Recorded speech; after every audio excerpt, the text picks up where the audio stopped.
Yes.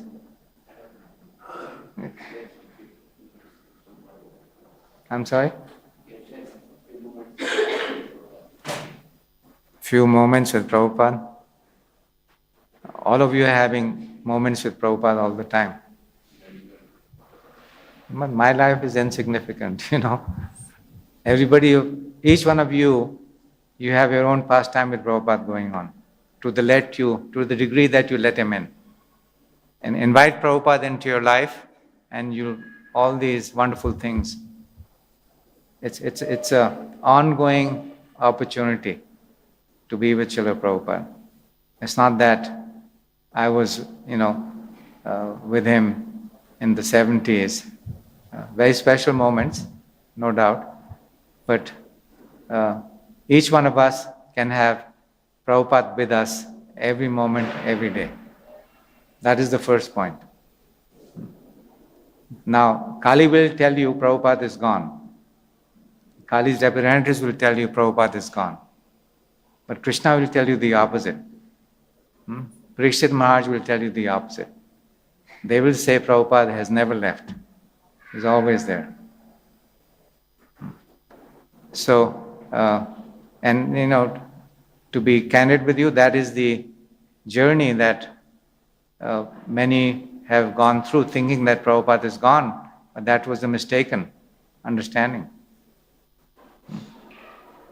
So, the first time, what happened was that this was in 1974.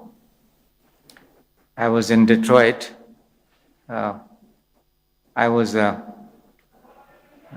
working at a major corporation. But when I was at university, just before this work, I had met the devotees there, and I got this Back to Godhead magazine.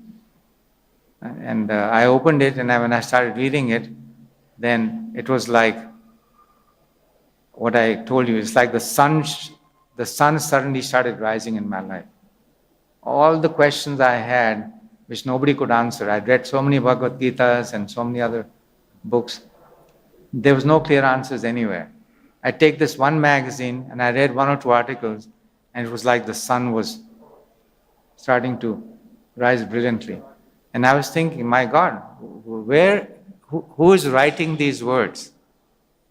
Who's got such a clear, brilliant explanation of what this life is all about?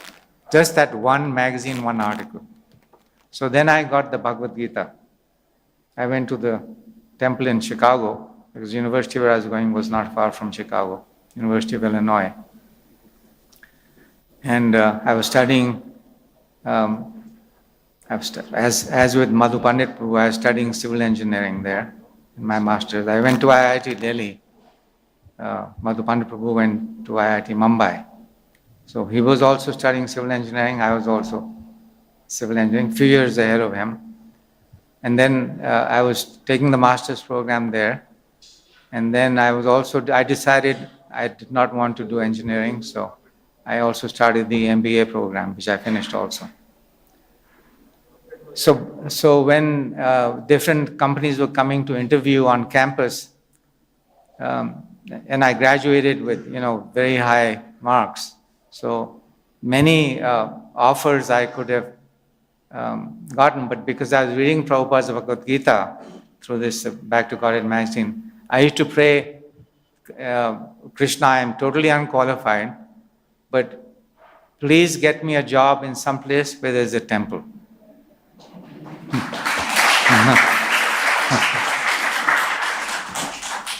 So, I did interviews in Chicago and in St. Louis and in New York and California, but I got only one offer. I was surprised that I had very good marks. I should have got so many job offers, but Krishna arranged it, so I got only one offer. And that was near the temple in Detroit. So he answered my prayers. And so I went to Detroit, and the temple was on a street called Jefferson Avenue. It is not there now. It was a rented building. And the deities there, gorgeous deities. still love them with my whole heart. Radha Kunji Bihari, they were there, still there in Detroit. And so when I moved to Detroit, I said, okay, I have to go to the temple now. And the address was 8311 Jefferson Avenue, East Jefferson Avenue. But somehow, have you heard, all of you, any of you heard of this gentleman? He's very well known in India also, but in the US, his name is Rajiv Malhotra. Anybody has heard of him? He has this foundation. He has this Infinity Foundation. Yeah. So Rajiv Malhotra and I, we were driving together looking for this temple, but we had the address was wrong. Instead of 8311, we had 83111. So we were driving far, far away from where the actual temple was, searching, and we couldn't find the temple. Then finally we realized we had made a mistake, so we went, and that was our first time at the temple there in Detroit. And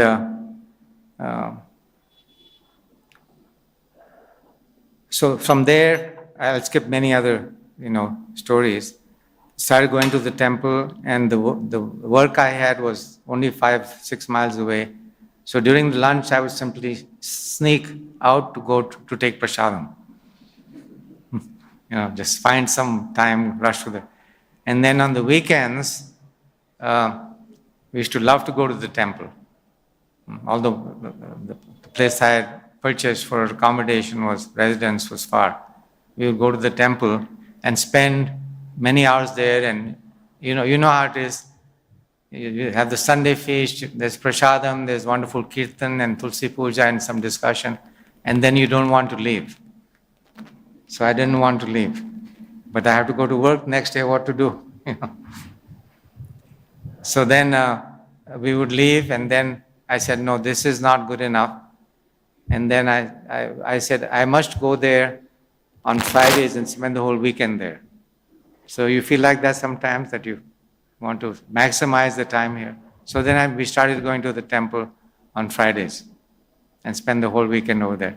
Cutting vegetables, washing pots, whatever it was, it didn't make a difference. Happy just doing something for Krishna. Then we heard Prabhupada was coming to Chicago. So a bunch of us, we said, okay, we must go to Chicago. So my car at that time was for $800. I had purchased an old Volkswagen Beetle.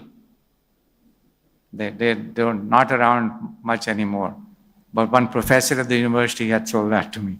So we sat in that car and we sped all the way from Detroit to Chicago. It was a 5.5-hour trip to the Chicago airport. Prabhupada was landing in Chicago airport. We wanted to get to the airport before Prabhupada landed. So we were speeding, and that is when I got my first ticket for speeding. They stopped me, police stopped and said, you're going too fast. So they gave a ticket. So you can see little, funny pastimes. So we got to Chicago, still in time. Prabhupada was just coming out of the airport terminal building, followed by some devotees. So I could not receive him at the gate. That time there was no security check. You just go right to the gate. So Prabhupada was coming out, and I saw Prabhupada coming, and he was maybe, I'm here, and maybe halfway to the back of the room. Prabhupada was that far, and I saw him. But when I saw him, it was like some angel was walking on a cloud.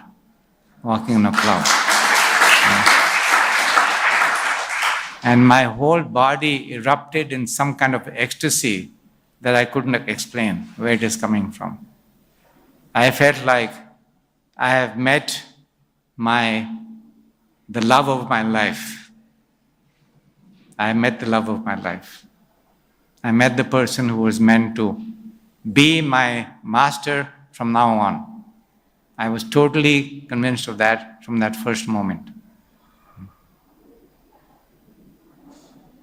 So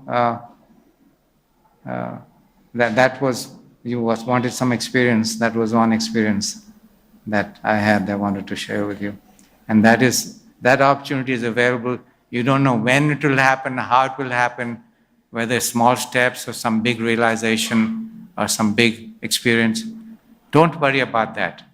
Just know that Shukadeva Goswami has come to you as Srila Prabhupada now.